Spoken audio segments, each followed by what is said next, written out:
चले जनाब, अब हमारे पास टॉपिक है ट्रांसपायरेशन। आज हम ये स्टार्ट करने जा रहे हैं। बिस्मिल्लाहिर्रहमानिर्रहीम। सबसे पहले ट्रांसपायरेशन होती क्या है? आप लोगों ने इसकी डेफिनेशन क्लास 7-8 से रटते हुए आ रहे हैं। वही डेफिनेशन यहाँ पर भी लिखी हुई है। यहाँ पर ये यहाँ से लेकर यहाँ तक ये डेफिनेशन है। आप यहाँ पर दिस को दा कर दे, द लॉस ऑफ वाटर या एक्सेस वाटर, जो एक्सेस वाटर होता है ना उसका आप कर सकते हो। The loss of excess water in vapour form through aerial parts of plant. Aerial parts हमारे पास क्या होते हैं? लीव्स होते हैं। क्या होते हैं? लीव्स। लीव्स के जरिए या फिर स्टोमेटा के जरिए या फिर नीचे में 3-4 दो टाइप और बताऊंगा तो आप लोग पढ़ लीजिएगा, वो अभी सही है। तो loss of water in form of vapour through aerial parts of plant body is known as transpiration. Transpiration क्या है हमारे पास? ट्रांसपायरेशन हमारे पास एक्सेस वाटर का एरियल पार्ट से निकल जाना है, एवापोरेट हो जाना है, सही है, उसको हम कहते हैं ट्रांसपायरेशन। ये आप लोग पहले पढ़ चुके हो, बहुत मजा पढ़ चुके हो। यहाँ पर एमसीक्यूज के लिए मैं एक चीज बताता हूँ कि यहाँ ये जो लिखा हुआ है ना 1 to 2%, ये बहुत ज्यादा इंपॉर्टेंट एमसीक्यूज के लिए आ सकता है कि सिर्फ और सिर्फ 1 से 2% जो प्लांट एब्जॉर्ब करता है पानी, उसको इस्तेमाल करता है फोटोसिंथेसिस के लिए, सही है ना। बाकी जो होता है वो क्या होता है, या बाकी एक्टिविटीज के लिए, मेटाबॉलिक एक्टिविटीज के लिए, या खुद को मेंटेन करने के लिए, अपने सेल के टर्गर प्रेशर को मेंटेन करने के लिए। बाकी जो प्लांट होते हैं ना, वो बाकी जो वाटर होता है वो ट्रांसपायर हो जाता है। तो ये आपको पता होना चाहिए। 1 to 2% आपके बुक के हिसाब से बता रहा हूँ कि 1 to 2% जो होता है वो एब्जॉर्ब करके इस्तेमाल करता है, और बाकी जो होता है उसको क्या करता है? ट्रांसपायर करता है। अब हमारे पास 3 स्टेजेस है, 3 साइड्स है जहाँ पर ट्रांसपायरेशन होती है।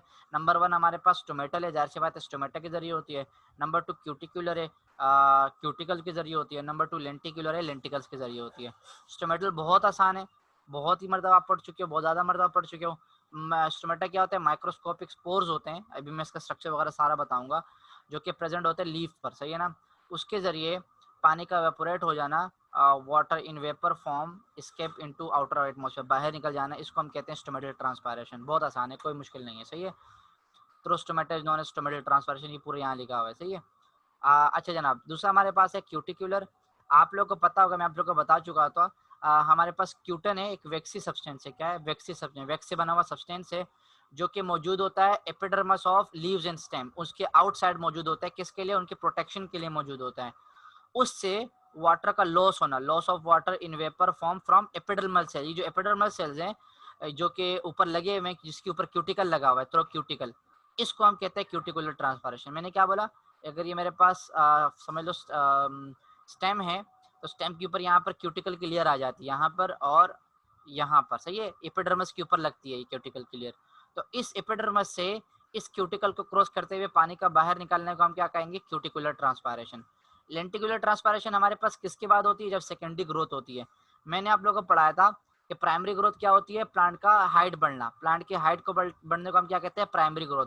और प्लांट के विर्थ बढ़ने को, मतलब उसका जो तन्ना होता है उसको बढ़ने को हम क्या कहते हैं? Secondary growth. ये सेकेंडरी ग्रोथ आप सेकेंड ईयर के अंदर पढ़ोगे, चैप्टर नंबर 2 के अंदर ही है, सही है। सेकेंडरी ग्रोथ बहुत बड़ा टॉपिक है। तो जो हमारे पास ये बाद में जब प्लांट थोड़ा ओल्ड होने लग जाता है तो उसके बाद ये होता है। तो लेंटिकल्स हमारे पास होते हैं, ये हमारे पास पोर्स होते हैं जो कि ओल्ड डाइकोट स्टेम के अंदर पाए जाते हैं सेकेंडरी ग्रोथ के रिजल्ट में। होता क्या है? देखो, ये प्लांट है, जैसे स्टेम मैंने बनाया, अब इसका स्टेम बढ़ता जाएगा, सही है ना। जब सेकेंडरी ग्रोथ होगी तो इसका स्टेम क्या होगा? मेरा हरा नहीं जरा अपने मैंने यासर की शादी लगा दी, सीरत, मैंने माइक बंद कर दे पैसे प्लीज। लेके तो इसका ये आपके पास ये जो स्टेम है, इसकी ग्रोथ क्या होती है? इसका जो विर्थ है वो क्या होती है? बढ़ रही होती है।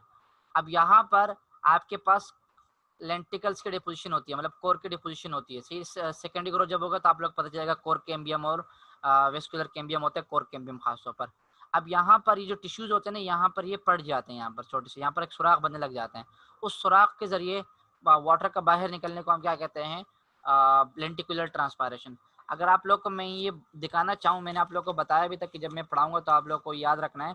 पेज नंबर 311, 311 आपकी बुक के अंदर, पेज नंबर जब आप 311 पर आएंगे, इस यही डायग्राम बनी हुई 311 के अंदर। आप लोग आओ, आप लोग को पता चल जाएगा, इसी तरह की डायग्राम बनी हुई होगी।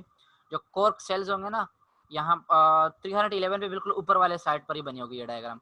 इस तरह की डायग्राम बनी हुई है। ये जो ऊपर वाले कोर्क सेल्स होते हैं यहाँ से पड़ जाते हैं, और यहाँ पर ये लेंटिकल बन रहा होता है। तो ये लेंटिसेल सेल्स होते हैं, इसको हम कहते हैं लेंटिकुलर ट्रांसपायरेशन, सही है। डायग्राम मिली आप लोग को? जल्दी से बताएं मुझे, 311 पर डायग्राम मिली है? बुक है आप लोगों के पास? जी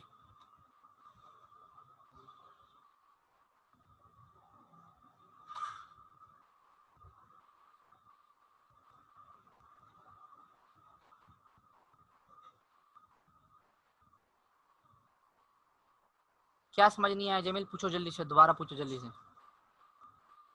डायग्राम मिल गई, अरीबा को मिल गई, गुड, वेरी गुड। और जमील आपको क्या समझ नहीं आया? ये तो मैंने उसमें पढ़ाया था, उसी 311 में चैप्टर नंबर 13 जब मैंने पढ़ाया था उस वक्त भी पढ़ाया था मैंने। जल्दी से बताओ क्या समझ नहीं आया, मैं दोबारा समझा देता हूँ, नो प्रॉब्लम। मिल गई, चले, वेरी गुड। क्या समझाऊं दोबारा? जल्दी टॉपिक का नाम बताएं, क्या समझाऊं? लेंटिकुलर, क्यूटिकुलर, क्या, या स्टोमेटल ट्रांसपायरेशन?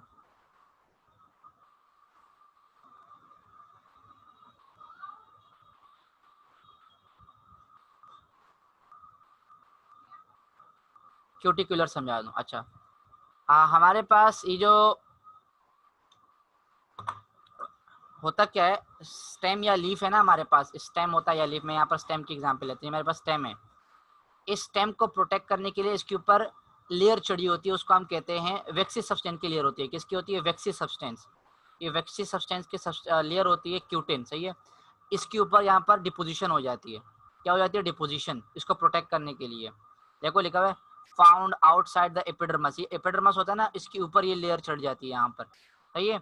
इसको हम कहते हैं क्यूटिकुलर, सही है, इसको हम कहते हैं क्यूटिकल। अब ये स्टेम के ऊपर भी होती है और लीफ के ऊपर भी होती है। अब इससे ये जो एपिडर्मस है, इससे वाटर का लॉस होना, इस क्यूटिकल को क्रॉस करते हुए इसको हम कहते हैं क्यूटिकुलर ट्रांसपायरेशन, सिंपल, बस।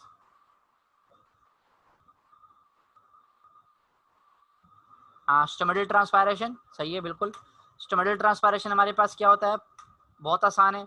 स्टोमेटा के जरिए ट्रांसपायरेशन को हम कहते हैं स्टोमेटल ट्रांसपायरेशन। देखो यहाँ लिखा हुआ है माइक्रोस्कोपिक पोर्स होते हैं जिसको हम स्टोमेटा कहते हैं, सिंगुलर स्टोमा भी कहते हैं, जो कि प्रेजेंट होते हैं। ये जो पोर्स होते हैं ये प्रेजेंट होते हैं कहाँ पर? आपके लीव्स के ऊपर जाता है, सही है, लीव्स के ऊपर मौजूद होते हैं।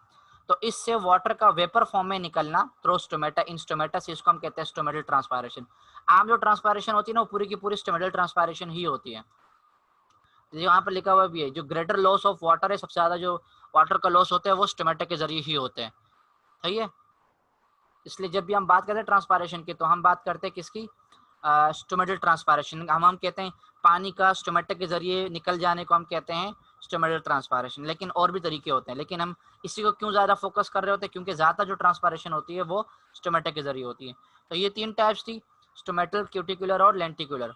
इसके बाद हमारे पास है मैकेनिज्म ऑफ ट्रांसपायरेशन। अब ट्रांसपायरेशन होता किस तरह है, सही है, ये बहुत इंपॉर्टेंट है कि ट्रांसपायरेशन का मैकेनिज्म होता क्या। हमने कहा भाई स्टोमेटो के जरिए पानी बाहर निकल जाता है, लेकिन किस तरह निकलता है आप ये तो बताएं। तो मैंने एक डायग्राम सेंड की थी आप लोगों को, जब मैं चैप्टर नंबर 13 पढ़ा रहा था उस वक्त मैंने आप लोगों को सेंड की थी। वो डायग्राम थी 13 नहीं बल्कि चैप्टर नंबर 11 जब मैं पढ़ा रहा था तब मैंने सेंड की थी। मैं जल्दी से नेट पे ढूंढता हूँ, अगर मुझे वो डायग्राम मिल जाती है तो मैं आप लोगों के साथ यहीं पर दोबारा सेंड कर देता हूँ। यहाँ पर मैं दोबारा सेंड कर देता हूँ।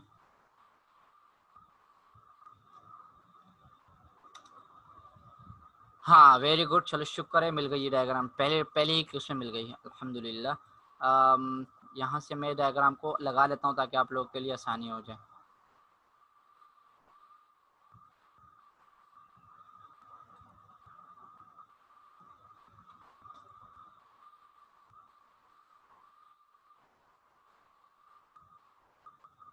चले जाना, इस डायग्राम को मैं आप लोगों के लिए यहीं पर लगा लेता हूँ, तो मैं आपको बता दूंगा, सही है।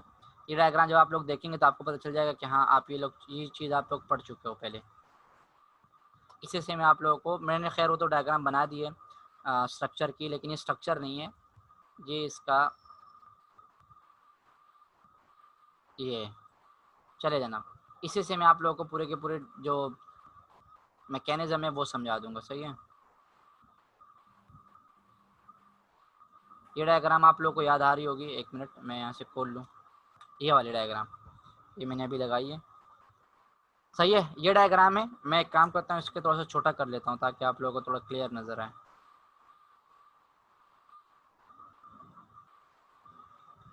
हाँ ये होगी छोटी सी डायग्राम, थोड़ी सी सही है। ये लीफ की डायग्राम है, किसकी डायग्राम है? लीफ की। मैं आपको बताता हूँ, ये लीफ का अपर सरफेस है, सही है, जिसको हम कहते हैं अपर एपिडर्मिस। क्या कह रहे हैं? अपर एपिडर्मिस, सही है।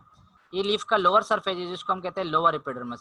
अब जिसने चैप्टर नंबर 11 सही से पढ़ा होगा, ये डायग्राम मैंने वहां पर भी दिखाई थी, क्योंकि वहां पर भी स्टोमेटा की ओपनिंग क्लोजिंग का जब हमने C4 और कैम के बारे में पढ़ लेते ना, तब की बात की थी। ये जो बीच में सेल्स है ना, ये आपके पास, ये जो सेल्स नजर आ रहे हैं, ये आपके पास मेसोफिल सेल है। कितने क्या सेल है? मेसोफिल। मेसोफिल में दो किस्म के सेल है, एक पेलिसेड है, एक स्पंजी सेल है। आप लोगों को याद नहीं रखना, बस याद रखें मेसोफिल सेल्स होते हैं जिसके अंदर क्लोरोप्लास्ट होता है। ये लगा हुआ है क्लोरोप्लास्ट, ये जो ग्रीन ग्रीन आपको नजर आ रहे हैं सारे के सारे, ये क्लोरोप्लास्ट लगे होते हैं जो कि मेसोफिल सेल में होते हैं। अपर एपिडर्मिस के अंदर मौजूद नहीं होते। अपर एपिडर्मिस के अंदर या एपिडर्मिस के अंदर कोई भी क्लोरोप्लास्ट सेल मौजूद नहीं होता। सिर्फ वाहिद एपिडर्मिस है जहां पर क्लोरोप्लास्ट होते हैं। वो कौन से होते हैं? स्टोमेटा के जो गार्ड सेल होते हैं वहां पर होते हैं। मैं आपको अगले उसमें बता दूंगा। अब देखिए यहाँ पर बहुत आसान है। ये जो आपको नजर आ रहा है ना, ये आपके पास सेल्स है। ये जो आपके पास ये नजर आ रहा है ना, मैं रेड से बनाता हूँ, ये सेल है आपके पास, ये आपके पास सेल है, ये सारे आपके पास सेल है, ये बने हुए, सही है। ये जितने भी है ये सेल्स नजर आ रहे हैं आप लोगों को। और इसके दरमियान ये जो नजर आ रहा है, ये जो दरमियान में नजर आ रहा है, ये खाली खाली जगह बची हुई है, ये वाली मैं रेड से ही यूं कर लेता हूँ। ये आपके पास खाली जगह यहाँ बची हुई है, ये खाली जगह बची हुई है, ये खाली जगह है, ये पूरी की पूरी खाली जगह है, सही है। ये इन सेल्स के दरमियान जगह मौजूद होती है। इसको हम कहते हैं, अगर आप वो उसके अंदर तो एयर स्पेस बोलते हैं, एयर कैविटी भी बोल सकते हैं, सही है ना। एयर स्पेस में बोल लेता हूँ इस वक्त, इसको हम इस एयर स्पेस या एयर कैविटी बोलते हैं, सही है। क्या बोलते हैं? एयर स्पेस और एयर कैविटी। ये आपके पास पूरे का पूरा लीफ होता है, लीफ की थिकनेस है ये समझ लो, और ये लीफ का अपर वाला पार्ट है, ये लीफ का लोअर वाला पार्ट है। और ये जो आपको नजर आ रहा है ना एयर स्पेस के बाद, ये स्टोमेटा है। क्या है? ये आपके पास स्टोमेटा नजर आ रहा है, यहाँ लिखा हुआ है स्टोमा, एक सिंगुलर को हम कहते हैं स्टोमा। और ये दोनों को दोनों तरफ से प्रोटेक्ट कर रहा है कौन? Guard cells. ये गार्ड सेल्स है, सही है। ये पूरा का पूरा लीफ हो गया, स्टोमा नजर हो गया। अब यहाँ पर मैं आप लोग को डायग्राम वो समझाता हूँ। हमारे पास मैकेनिज्म ऑफ स्टोमेटिक ट्रांसपायरेशन में दो प्रोसेस होते हैं। कितने प्रोसेस होते हैं? दो। एक हमारे पास कहलाता है एवापोरेशन और एक हमारे पास कहलाता है डिफ्यूजन। बहुत आसान है, आप लोग को एवापोरेशन का मतलब भी पता है और आप लोग को डिफ्यूजन का मतलब भी पता है। एक हमारे पास है एवापोरेशन, एक हमारे पास है डिफ्यूजन। टेंशन लेने की जरूरत नहीं है, आपकी बुक में भी लिखा हुआ है, मैं आप लोग को यहाँ दिखाया था ताकि आप लोग परेशान ना हो, सही है ना। ये स्टोमेटल ट्रांसपायरेशन हम इसलिए पढ़ते हैं क्योंकि सबसे ज़्यादा जो ग्रेटर लॉस ऑफ वाटर होता है वो इसी की वजह से होते हैं। दो टाइप से आपके पास दो प्रोसेस होते हैं, एक आपके पास कहलाता है एवापोरेशन, एक आपके पास कहलाता है डिफ्यूजन। ये दो प्रोसेस है जिसके ज़रिए जो ट्रांसपायरेशन है वो होती है। अच्छा जनाब, अब हमें पता है कि वाटर जो होता है वो एब्जॉर्ब किया जाता है रूट्स के जरिए और फिर उसको लीफ तक पहुंचाया जाता है, सही है ना। अब हमने वो एसेंट ऑफ सेप लास्ट जो टॉपिक पढ़ा था, कैसे पहुंचाया जाता है एसेंट ऑफ सेप, जिन बच्चों ने क्लास ली उनको पता है, जिन्होंने नहीं ली मैंने वीडियो अपलोड कर दिया आप लोगों के लिए, तो एक मरतबा जरूर देख लीजिएगा। बहुत ही इंपॉर्टेंट सवाल है, एसेंट ऑफ सेप आप लोग के लिए लॉन्ग इंपॉर्टेंट है, बहुत ज़्यादा, सही है। तो mesophyll cells of leaves are supplied with water through xylem. Xylem में हमने कहा था वेसल्स भी हो सकते हैं, ट्रेकिड्स भी हो सकते हैं, सारा हम डिस्कस कर चुके हैं, सही है। अब जो मेसोफिल सेल्स है, जब इसके अंदर वाटर भर जाता है तो ये क्या होता है? टर्जिड हो जाते हैं, मतलब फूल जाते हैं। इनकी जो वॉल होती है वो सेचुरेटेड हो जाती है वाटर के साथ। इनका वो इंटरसेलर स्पेसिस, जो अभी हमने स्पेस की बात की, intercellular space which are connected with outer atmosphere cross stomata, सही है। अभी देखिए यहाँ पर क्या होता है, यहाँ से प्रोसेस स्टार्ट हो रहा है। ये जो चीज़ें मैंने बताई सारा वही है, यहाँ पर जो बताई ना, ये इनके दरमियान ये पुल गए हैं सेल्स है, ये कनेक्ट होते हैं इस आउटर स्पेस के साथ, जो हमने एयर स्पेस का दिया या इंटरसेलर स्पेस भी आप बोल सकते हैं इसको। ये इसके साथ कंटेक्ट में है और ये जो स्पेस है फिर ये एक दूसरे के साथ कंटेक्ट में आते हैं और ये आखिर में जाके स्टोमेटा के साथ कंटेक्ट के अंदर है। फॉर एग्जांपल ये वाला है तो ये यहाँ पर इसके साथ कांटेक्ट में, ये यहाँ पर इसके साथ कांटेक्ट में, ये यहाँ कांटेक्ट में, ये इन दोनों के दरमियान यहाँ कांटेक्ट में, यहाँ कांटेक्ट है और ये बाहर के इन्वायरमेंट के साथ कांटेक्ट में आता है। तो ये पूरा लिखा हुआ है उसके अंदर, आप लोग इसका टेंशन नहीं ले, बहुत आसान है, सही है। या लोग पढ़ेंगे तब यहाँ से प्रोसेस स्टार्ट होते हैं। पहले फर्स्ट स्टेप में हमारे पास होता है एवापोरेशन का प्रोसेस। यहाँ पर हमने कहा ना दो प्रोसेस होते हैं, एक होता है एवापोरेशन, एक होता है डिफ्यूजन। ये दोनों प्रोसेस, पहले स्टेप में क्या होता है? Evaporation from wet surface of turgid cell, turgid mesophyll cell. ये जो मेसोफिल सेल्स है जो कि टर्जिड हुए हुए हैं, टर्जिड क्यों हुए हुए? पानी आया हुआ है, पानी की वजह से वो सख्त हुए हुए हैं, ये मैं पहले बता चुका हूँ आप लोगों को। पानी की वजह से वो क्या होगा? सख्त हो गए हमें। इनके अब इनसे क्या होगा? वाटर यहाँ से निकलेगा, the vapours are collected in the intracellular space. ये आपके पास पहला स्टेप हो गया। पहला स्टेप क्या था? ये जो सेल है ये इसके अंदर पानी जमा हुआ है। क्या है? पानी है। पानी अंदर क्यों है? क्योंकि हमें पता है फोटोसिंथेसिस के लिए यहाँ पर क्लोरोप्लास्ट मौजूद है और क्लोरोप्लास्ट में क्या होता है? सबसे पहले इंपॉर्टेंट टॉपिक फोटोसिंथेसिस, सही है। फोटोसिंथेसिस इंपॉर्टेंट टॉपिक है जो वहाँ पर होता है, और यहाँ पर फोटोसिंथेसिस के लिए कार्बन डाइऑक्साइड और वाटर इंपॉर्टेंट रॉ मटेरियल है। तो ये जो वाटर है वो यहाँ पर मौजूद है, इसके से ये सेल क्या हो गया, टर्जिड हो गया, फूल गया है। अब यहाँ से जो पानी होगा वो बाहर आ जाएगा, एवापोरेट कर जाएगा बाहर के एनवायरनमेंट में, सही है। लेकिन बाहर क्या है, एयर स्पेस है, जो हमने लिखा हुआ ना एयर स्पेस, पहला प्रोसेस यहाँ पर हो गया। पानी अंदर से, ये जो सेल है इसके अंदर पानी मौजूद था, किसके लिए, फोटोसिंथेसिस के लिए, लेकिन पानी ज्यादा था इसलिए वो एवापोरेट करके बाहर आ गया वेपर फॉर्म के अंदर। ये पहला प्रोसेस हो गया, क्लियर है। एवापोरेशन यहाँ पर कंप्लीट हो गई, पहली प्रोसेस। सेकंड टॉपिक हमारे पास है डिफ्यूजन। अब देखो यहाँ से भी पानी एवापोरेट हुआ, इन सेल से भी हुआ, यहाँ से हुआ, यहाँ से हुआ, यहाँ से हुआ, यहाँ से हुआ, यहाँ से हुआ, यहाँ से हुआ, ये पूरे जगह जगह से पानी क्या हुआ, एवापोरेट हो गया, बहुत सारा पानी एवापोरेट हो गया हर सेल से तकरीबन। अब ये पूरा पानी आके यहाँ पर जमा हो गया, यहाँ पर आके जमा हो गया, सही है। अब बाहर भी पानी होता है ना, बाहर वाटर वेपर्स तो मौजूद होते हैं, लेकिन यहाँ अंदर जो पानी के मकदार है वो ज्यादा है, अंदर पानी क्या है, ज्यादा है। अब देखो, in the next step water vapour diffuse out from intracellular space to outer atmosphere, सही है। अब देखिए यहाँ पर बहुत आसान तरीका आप लोगों ने याद रखना है। डिफ्यूजन की डेफिनेशन में आप लोगों को बताई थी, हायर कंसंट्रेशन से, ये आप पढ़ते रहते हो, हायर कंसंट्रेशन से लोअर कंसंट्रेशन की तरफ। अब देखो अंदर पानी इतना, ये यहाँ पर तो सिर्फ थोड़े से सेल बने हुए हैं ना, अंदर तो सेल बहुत ज्यादा होते हैं, सबसे पानी आके यहाँ पर जमा हो गया, एयर स्पेस के अंदर जगह जगह बहुत सारा जमा हो गया। बाहर भी वाटर वेपर होता है क्योंकि एटमॉस्फेयर में हमारे पास वाटर वेपर्स मौजूद होते हैं, लेकिन अंदर के वाटर वेपर की जो मकदार है वो ज्यादा है, अंदर मकदार क्या है, ज्यादा है, बाहर मकदार क्या है, कम है। तो बाहर अंदर से पानी डिफ्यूज होकर बाहर आ जाएगा, सही है। तो इसको हम कहते हैं डिफ्यूजन का प्रोसेस, हायर कंसंट्रेशन से लोअर कंसंट्रेशन की तरफ पानी आ जाएगा, किसके जरिए, स्टोमेटा के जरिए। तो ये पूरा का पूरा मैकेनिज्म है, बहुत ही आसान है। पहले एवापोरेशन का है जो कि मेसोफिल सेल से बाहर आता है इंटरसेलुलर स्पेस के अंदर, और इंटरसेलुलर स्पेस से फिर डिफ्यूज होके स्टोमेटा को क्रॉस करते हुए बाहर आ जाता है पानी, सही है, एनवायरनमेंट में चला जाता है। जल्दी से बताएं इसके अंदर कोई मसला है, बहुत ज़्यादा आसान है। मुझे नहीं लगता कि कोई मुश्किल चीज़ है इसके अंदर, या आप लोगों को कुछ मुश्किल होना चाहिए इसके अंदर।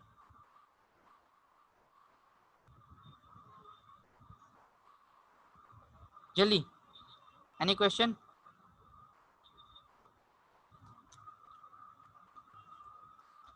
नहीं, गुड, चले जनाब। वैसे ये बहुत आसान है, आप लोगों को पैसे पता होने चाहिए, सही है ना। ये आपके पास हो गया ट्रांसपायरेशन का, सही है। अब हम बात करते हैं, ये ट्रांसपायरेशन का मैकेनिज्म हो गया। अब यहाँ पर है स्ट्रक्चर ऑफ स्टोमेटा, बहुत आसान है, ये मैंने आप लोगों को उसी चैप्टर नंबर 13 के अंदर पढ़ाया था मैंने। ये क्लोज स्टोमेटा, ये ओपन स्टोमेटा है, सही है। मैंने आप लोगों को एक चीज बार बार बता रहा हूँ, एमसीक्यूज बहुत इंपॉर्टेंट है। वो कौन से एपिडर्मल सेल्स है जहाँ पर स्टोमेटा क्लोरोप्लास्ट मौजूद होता है, तो वो गार्ड सेल्स है, ये गार्ड सेल्स है, ये क्या है, गार्ड सेल्स।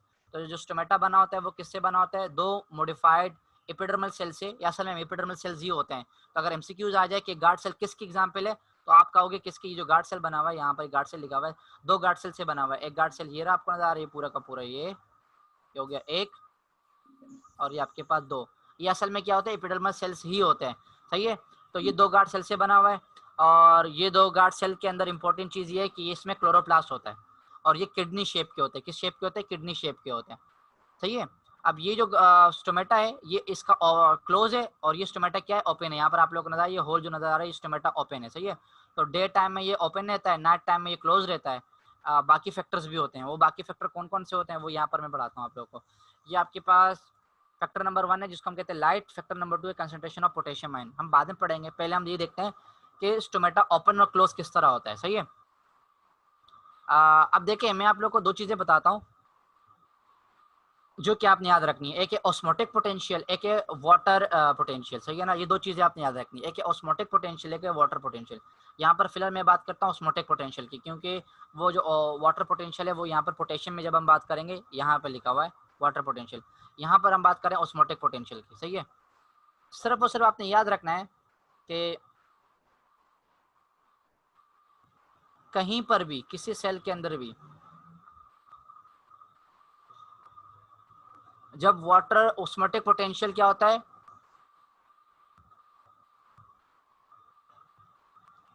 कम होता है,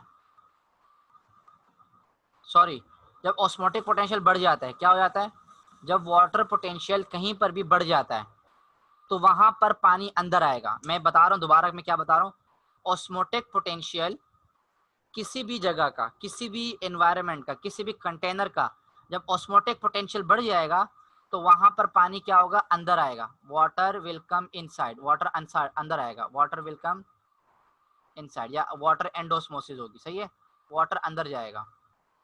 अब किसी भी चीज के अंदर जब पानी अंदर जाता है, जैसे फॉर एग्जांपल गुब्बारे के अंदर, तो आपको पता है गुब्बारा क्या होता है, टर्जिड हो जाता है, सख्त हो जाता है।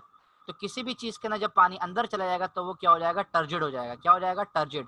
और अभी हमने बात की जब गार्ड सेल आपके पास टर्जिड हो जाते हैं तो वो क्या हो जाते हैं, ओपन हो जाते हैं, सही है। ये जो अभी मैंने बताया था ना, ये गार्ड सेल्स टर्जिड हुए हुए हैं तो इसलिए ओपन हो गया। जब गार्ड सेल फ्लैसिड हो जाएंगे, मतलब उसमें से पानी लॉस हो जाएगा, तो वो दोबारा क्या हो जाएंगे, क्लोज हो जाएंगे। तो यहाँ पर सिर्फ और सिर्फ आपने ये जो मैंने बता के दिखाया ना, ये आपने पूरा का पूरा याद कर लेना है। ऑस्मोटिक पोटेंशियल किसी चीज का बढ़ेगा, ये इंक्रीज लिखा हुआ है, सही, इंक्रीज का मार्क होता है ये। इंक्रीज होगा तो वाटर उसके अंदर अंदर आएगा, जब वाटर अंदर आएगा तो वो सेल टर्जिड हो जाएगा और वो क्या हो जाएगा, ओपन हो जाएगा। बस आपने सिर्फ इतना ही याद रखना है। ये चीज आपको समझ में आ गई तो आपको बहुत कुछ समझ में आ जाएगा, सही है ना। यहाँ पर अब देखें, यहाँ पर ये देखें, opening and closing of stomata and even widening and narrowing of the gap between two guard cells. जो गार्ड सेल के दरमियान जो स्पेस होता है, ये डिपेंड करता है किसके ऊपर, depend upon the turgidity of guard cell. Guard cell के टर्जिडिटी पर सेल डिपेंड करता है। और वो खुद किसके ऊपर डिपेंड करता है, वो खुद डिपेंड करता है इंक्रीज और decrease in the osmotic potential of the guard cell, कि आया गार्ड सेल का ऑस्मोटिक पोटेंशियल कम हो रहा है या ज्यादा हो रहा है। मैंने अभी कहा ज्यादा होगा तो ओपन होगा, कम होगा तो बंद हो जाएगा, इसका ऑपोजिट हो जाएगा। अब देखें यहाँ से, the change in the water potential that result from the osmotic changes cause water to move in or out of the guard cell. If water move in, the cell expand. अगर पानी अंदर आ जाएगा तो सेल क्या हो जाएगा, expand हो जाएगा, मतलब टर्जिड हो जाएगा। अगर वाटर अंदर जाएगा, अगर पानी बाहर चला जाएगा तो ये क्या हो जाएगा, फ्लैसिड, सही है। पानी अंदर आएगा तो टर्जिड, पानी बाहर जाएगा तो ये यहाँ लिखा हुआ है, ये वाला बहुत इंपॉर्टेंट चीज है, यहाँ से लेकर यहाँ तक। If water move in, the cell expand, मतलब टर्जिड हो जाएगा, और जब टर्जिड हो जाएगा तो मतलब ओपन हो जाएगा। इफ वाटर मूव्स आउट, यानी बाहर चला जाएगा, तो ये दे गो फ्लैसिड, मतलब वो फ्लैसिड हो जाएंगे और वो क्या हो जाएंगे, बंद हो जाएंगे। When guard cells are turgid, ये लिखा हुआ है, तो stomata open. When the guard cells are flaccid, तो स्टोमेटा क्लोज। बहुत आसान है, मुश्किल कुछ भी नहीं है इसके अंदर, 10 मिनट बाकी है, सही है, बहुत ही ज्यादा आसान है। क्या क्या बताया मैंने अभी, ऑस्मोटिक पोटेंशियल का मैं दोबारा आऊंगा जब हम उसकी बात करेंगे ना, यहाँ पर ये जो लाइट और कंसंट्रेशन ऑफ पोटेशियम आयन की बात करेंगे तो यहाँ मैं बताऊंगा किस तरह, सही है। लेकिन यहाँ पर आपने याद रखना है कि जब आपके पास ऑस्मोटिक पोटेंशियल बढ़ेगा, अभी ऑस्मोटिक पोटेंशियल कैसे बढ़ेगा बताऊंगा, वो लाइट की मौजूदगी में बढ़ता है, क्योंकि लाइट की मौजूदगी में स्टोमेटा क्या होता है, ओपन रहता है। यहाँ पर फिलहाल आपने सब इतना याद रखना है कि अगर वाटर अंदर जाएगा, इफ वाटर मूव इन, तो सेल क्या हो जाएगा, एक्सपेंड हो जाएगा, मतलब टर्जिड हो जाएगा। अगर वाटर बाहर जाएगा तो सेल क्या हो जाएगा, फ्लैसिड हो जाएगा, यानी कि सेल का जो स्टोमेटा है वो क्लोज हो जाएगा। बस इतना काफी आप लोग के लिए। अब यहाँ पर आ जाओ, दो फैक्टर्स है, बहुत भी और भी फैक्टर होते हैं, लेकिन दो मोस्ट इंपॉर्टेंट फैक्टर है जिसकी वजह से नंबर 1 आपके पास लाइट है, नंबर 2 आपके पास पोटेशियम आयन की कंसंट्रेशन है, कंसंट्रेशन ऑफ पोटेशियम आयन।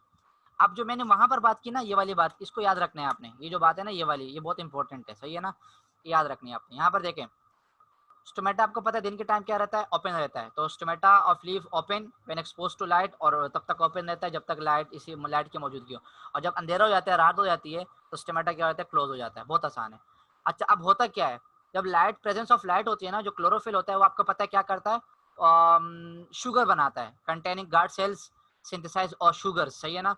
मैंने बताया था ना एपिडर्मल सेल्स के अंदर क्लोरोप्लास्ट होता है, तो यहाँ लिखा हुआ है, तो क्लोरोफिल जो होता है, क्लोरोप्लास्ट जो होता है, जो कि गार्ड सेल के अंदर मौजूद होता है, वो शुगर बनाता है, सही है। और आप लोग को पता है फोटोसिंथेसिस का प्रोसेस होता है लाइट की मौजूदगी में। अब शुगर बढ़ेगा, शुगर जब बनेगा तो उसके अंदर क्या होगा, ऑस्मोटिक पोटेंशियल इंक्रीज हो जाएगा। देखो, which in turn increase the osmotic potential of guard cell, यही बात मैंने बताई थी। गार्ड्स जब भी किसी चीज का ऑस्मोटिक पोटेंशियल बढ़ेगा, तो वो क्यों बढ़ रहा है, due to the synthesis of sugar. और शुगर क्यों बन रहा है, लाइट की वजह से। क्यों, क्योंकि लाइट की वजह से फोटोसिंथेसिस होता है, फोटोसिंथेसिस की वजह से शुगर बन रहा होता है, यानी क्लोरो आपके पास ग्लूकोज बन रहा होता है, और जब वो ग्लूकोज अंदर जमा हो रहा होता है तो ऑस्मोटिक पोटेंशियल बढ़ जाता है, सही है। अब क्या होगा, the increase result in endosmosis, उसकी वजह से एंडोस्मोसिस होगी, यही बात बताई थी मैंने, यहाँ लिखा हुआ है, वाटर का एंडोस्मोसिस होगी, सही है। एंड अल्टीमेटली टू टर्जिडिटी, और आखिर में क्या हो जाएगा, वो टर्जिड हो जाएगा, यही बात बताई थी मैंने, टर्जिड हो जाएगा, ये लिखा हुआ है। वायलेंट डार्क, अब जब टर्जिड हो जाएगा तो हमें पता है स्टोमेटा क्या हो जाएगा, ओपन हो जाएगा। और इसी के ऑपोजिट क्या होगा, जब डार्क हो जाएगा तो ये जो गार्ड सेल्स होते हैं, वो जो शुगर बनाया हुआ होता है उन्होंने, वो क्या करेगा, कंज्यूम करेगा, या कार्बोहाइड्रेट जो बनाया हुआ है, सही है। और यहाँ पर या फिर उसको ट्रांसलेटेड टू नेबरिंग सेल या नेबर सेल को दे देगा। तो इस वजह से इनका जो ऑस्मोटिक पोटेंशियल क्या हो जाएगा, डिक्रीज हो जाएगा, ऑस्मोटिक पोटेंशियल डिक्रीजेस, और जब वो डिक्रीज हो जाएगा तो एक्सोस्मोसिस होगी, यानी कि पानी बाहर चला जाएगा। जब पानी बाहर चला जाएगा तो सेल क्या हो जाएगा, फ्लैसिड हो जाएगा। जब फ्लैसिड हो जाएगा तो मतलब वो बंद हो जाएगा। बहुत आसान है, कुछ मुश्किल नहीं है। लाइट की मौजूदगी में फोटोसिंथेसिस होती है। जब गार्ड सेल में फोटोसिंथेसिस होगी तो वो शुगर बनाएंगे। जब शुगर अंदर मौजूद होगा तो वो क्या हो जाएगा, ऑस्मोटिक पोटेंशियल को बढ़ा देगा। जब ऑस्मोटिक पोटेंशियल बढ़ जाएगा तो वाटर की एंडोस्मोसिस होगी। वाटर की एंडोस्मोसिस होगी तो सेल क्या हो जाएगा, टर्जिड हो जाएगा। और टर्जिड होने की वजह से वो क्या हो जाएगा, ओपन हो जाएगा। और उसी का पूरा इन्वर्स प्रोसेस आप किसमें ले सकते हो, जब अंधेरा हो जाएगा। क्लियर है। दूसरी चीज हमारे पास है concentration of potassium ion. Potassium ion का भी बहुत ज्यादा इंपॉर्टेंट रोल है रेगुलेशन ऑफ ऑस्मो, आपके पास स्टोमेटा की ओपनिंग एंड क्लोजिंग के अंदर। अच्छा जनाब, अब एक चीज आपने याद रखती है, वाटर पोटेंशियल, सही है। अभी हमने यहाँ पर मैंने जो बना के दिखाया ना कि ऑस्मोटिक पोटेंशियल बड़ा होगा तो ये काम होगा, लेकिन वाटर पोटेंशियल का कम होना जरूरी है। ये पहला फैक्टर था, ये दूसरा फैक्टर है, सही है। ऑस्मोटिक पोटेंशियल बड़ा होगा तो हमने कहा वाटर की एंडोस्मोसिस होती है, टर्जिड हो जाते हैं और ओपन हो जाते हैं। लेकिन वाटर पोटेंशियल का कम होना जरूरी है। जब वाटर पोटेंशियल कम होगा तो वाटर की एंडोस्मोसिस होगी, यही प्रोसेस दोबारा होगा। सेल क्या हो जाएगा, टर्जिड हो जाएगा, और सेल आखिर में क्या हो जाएगा, ओपन हो जाएगा। तो ये दो अलग अलग चीजें, ऑस्मोटिक पोटेंशियल का बढ़ना और वाटर पोटेंशियल का कम होना, ये दो बहुत इंपॉर्टेंट चीजें, सही है ना। ऑस्मोटिक पोटेंशियल किस तरह बढ़ता है मैंने बता दिया। अब वाटर पोटेंशियल कम किस तरह होगा वो यहाँ पर देखें। जब ड्यूरिंग डे टाइम जब guard cells actively transport potassium ion from neighbouring cells, guard cell क्या करता है, नेबरिंग सेल से पोटेशियम आयन ले रहा होता है। फॉर एग्जांपल ये गार्ड सेल है, ये बाकी नेबर सेल है, इसके अंदर पोटेशियम आयन है, इसके अंदर पोटेशियम आयन है, इसके अंदर पोटेशियम आयन है। ये गार्ड सेल है हमारे पास। ये क्या करेगा, इससे पोटेशियम आयन को लेगा, इससे पोटेशियम आयन को लेगा और इससे पोटेशियम आयन को लेगा। तो यहाँ पर पोटेशियम आयन की कंसंट्रेशन क्या हो जाएगी, बढ़ जाएगी, सही है। तो दिन के टाइम पर ये गार्ड सेल क्या करते हैं, पोटेशियम आयन को नेबरिंग सेल से क्या कर रहे होते हैं, ले रहे होते हैं। तो इस वजह से जो एक्यूमुलेशन होती है पोटेशियम आयन के, मतलब वहाँ पर पोटेशियम आयन क्या हो जाता है, बढ़ जाता है बहुत ज़्यादा। इसकी वजह से जो वाटर पोटेंशियल है गार्ड सेल का वो कम हो जाता है। तो मैंने यही बात बताई थी, लोअर ऑफ कम हो जाना, लोअर ऑफ वाटर पोटेंशियल। क्यों, क्योंकि वहाँ पर पोटेशियम आयन बढ़ रहा है। पोटेशियम आयन बढ़ने से वाटर पोटेंशियल क्या हो जाता है, कम हो जाता है, सही है। और वो पोटेशियम आयन कहाँ से ले रहा है, नेबरिंग सेल से, अपने पड़ोस से ले रहा है। अच्छा जनाब, फिर क्या है, this cause inflow of water, इस वजह से जना एंडोस्मोसिस होती है एपिडर्मस सेल से। और जब एंडोस्मोसिस होगी तो क्या होगा, ये मैंने यहाँ पर पूरा बता दिया, टर्जिड हो जाएगा और फिर आपके पास स्टोमेटा ओपन हो जाएगा। इससे का उलट जब ये आपके पास पोटेशियम आयन को लॉस करेंगे तो वाटर पोटेंशियल इंक्रीज हो जाएगा। जब वाटर पोटेंशियल इंक्रीज हो जाएगा तो आपके पास फ्लैसिड हो जाएंगे और जो पोर होगा स्टोमेटा का वो क्लोज हो जाएगा। बिल्कुल ऑपोजिट प्रोसेस है, सही है। तो बहुत ज़्यादा ये चीज़ इंपॉर्टेंट है, समझाना बहुत ज़रूरी है, क्योंकि अक्सर लोगों को समझ में नहीं आ रहा होता स्टूडेंट्स को, तो ये आपको समझ में आना जरूरी है, सही है। आसान तरीका ये है कि आप लोग इसको याद कर ले, ऑस्मोटिक पोटेंशियल बढ़ेगा तो वाटर एंडोस्मोसिस होगी, टर्जिड हो जाएगा, ओपन हो जाएगा। और वाटर पोटेंशियल अगर कम होगा तो वाटर एंडोस्मोसिस होगी, टर्जिड हो जाएगा, ओपन हो जाएगा। ये दो अलग अलग केसेस है, एक होता है लाइट की मौजूदगी में, एक होता है पोटेशियम के एक्यूमुलेशन की वजह से। और इसी का दोनों अपोजिट रिएक्शन होता है जब ये दो चीज़ें कम हो जाती है, सही है। फिर हमारे पास है फैक्टर्स, 5 फैक्टर्स है, जल्दी जल्दी पढ़ा देता हूँ। अभी जैसे हमने बात की ना 5 फैक्टर्स की, वही है।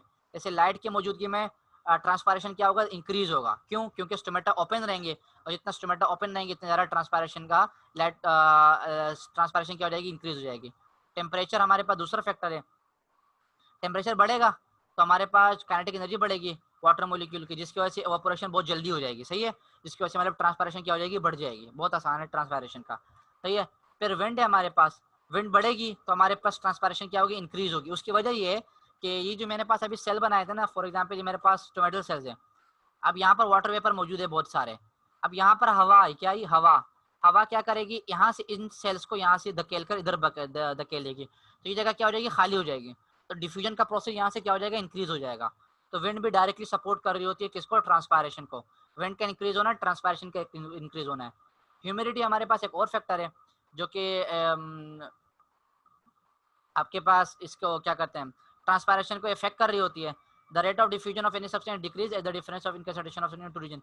असल में ओरिजिनली आप यूं लिख सकते हो, क्योंकि आपको ये पूरा लिखने की जरूरत नहीं होगी, जब आपके पास फैक्टर्स आ जाएंगे तो इसको आप शॉर्ट करके लिख लीजिएगा, सही है। तो ह्यूमिडिटी जो है ना इन्वर्सली प्रोपोर्शनल है, क्योंकि आपके पास जब ह्यूमिडिटी होती है तो आपके पास जो ट्रांसपायरेशन का प्रोसेस है वो कम हो जाता है, क्योंकि वो असल में डिफ्यूजन का प्रोसेस डिक्रीज हो जाता है। जब डिफ्यूजन का प्रोसेस डिक्रीज हो जाएगा तो इसकी वजह से क्या हो जाएगा, ट्रांसपायरेशन का प्रोसेस कम हो जाएगा। सॉइल वाटर है, सॉइल वाटर जितना ज़्यादा होगा इतना ट्रांसपायरेशन ज़्यादा होगा। क्यों, क्योंकि जब सॉइल के अंदर पानी मौजूद है तो वो एक्टिवली उसको एब्जॉर्ब करता रहेगा। जब एब्जॉर्ब करता रहेगा तो इतना ज़्यादा ट्रांसपायरेशन क्या होगी, होती रहेगी। बहुत आसान है, सही है, कोई मुश्किल चीज़ नहीं है यहाँ पर सॉइल वाटर के अंदर। एडवांटेज और डिसएडवांटेज है आपके पास, दो एडवांटेज है आपके पास, एक ये वाला है, एक ये वाला है, और एक डिसएडवांटेज है यहाँ पर। पहले एडवांटेज ये है कि अभी हमने एसेंट ऑफ सेप की बात की थी, सही है। उसमें जो दूसरा था वो क्या था, ट्रांसपायरेशन पुल के बारे में बात की थी कि ट्रांसपायरेशन की वजह से रेट ऑफ एब्जॉर्प्शन क्या हो जाएगा, इंक्रीज हो जाएगा, क्योंकि जितना ज़्यादा ट्रांसपायरेशन होगी मॉलिक्यूल ऑफिस में कोई से फोर्स से जुड़े हुए होंगे और वो क्या करेंगे, एब्जॉर्प्शन के रेट को इंक्रीज करेंगे।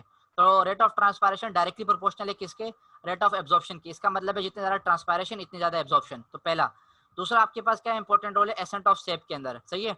अच्छा ये तो इंपॉर्टेंट है। दूसरा क्या है, प्लांट को कूल डाउन करता है, जैसे हमारा पसीना बाहर निकलता है ना, उसकी वजह से हमारा क्या हो जाता है, अंदर की बॉडी ठंडी हो जाती है। तो बिल्कुल सेम यहाँ पर होता है, जब ट्रांसपायरेशन होती है तो जो अंदर के प्लांट की बॉडी हो जाती है वो क्या होती है, कूल डाउन हो जाती है। तो ये असल में प्लांट को क्या करती है, कूल करती है और इसको ओवर हीटिंग से बचाती है, यानी कि इसके इंजरी वगैरह से बचाती है, सही है इसको। फिर हमारे पास क्या है, डिसएडवांटेज है। डिसएडवांटेज ये है कि अगर बहुत ज़्यादा ट्रांसपायरेशन हो गई, फॉर एग्जाम्पल बहुत ज़्यादा ट्रांसपायरेशन हो गई, एक्सेसिव ट्रांसपायरेशन हो गई, तो ये प्लांट को क्या कर सकती है, डेथ तक ले जा सकती है, प्लांट को मार सकती है, सही है ना, क्योंकि पानी की कमी हो जाएगी। जैसे हमारे अंदर अगर किसी को डायरिया हो जाता है या किसी को लूज मोशन हो जाते हैं, तो वो क्या हो सकते हैं, अगर आप उसको सही से ड्रिप वक्त पे ना चढ़ाए, फ्लैजिल वगैरह के या कोई भी ड्रिप हो, या आपके पास सॉरी जो इलेक्ट्रोलाइट्स होते हैं उसके ड्रिप अगर आप नहीं चढ़ाएंगे तो बंदा क्या हो सकता है, मर सकता है। बिल्कुल सेम यहाँ पर है, अगर ट्रांसपायरेशन बहुत ज़्यादा होगी तो प्लांट की बॉडी क्या हो सकती है, ख़त्म हो सकती है, डेथ तक जा सकती है, सही है। तो ये इसका डिसएडवांटेज है बहुत ज़्यादा। बस इतना इम्पोर्टेंट, ये जो चीज़ें थी आपके लिए इम्पोर्टेंट थी। यहाँ पर ये टॉपिक हमारे पास कंप्लीट होता है। ये पूरा टॉपिक आज हमने कवर किया ट्रांसपायरेशन का। आई होप कि आप लोगों को आसानी समझ में आया गया होगा, कुछ भी मुश्किल नहीं है। नथिंग इज़ इम्पॉसिबल, अगर आप पढ़ना चाहें तो, अगर आप पढ़ते रहेंगे तो आपके लिए आसानी हो जाएगी, सही है। अच्छा जनाब,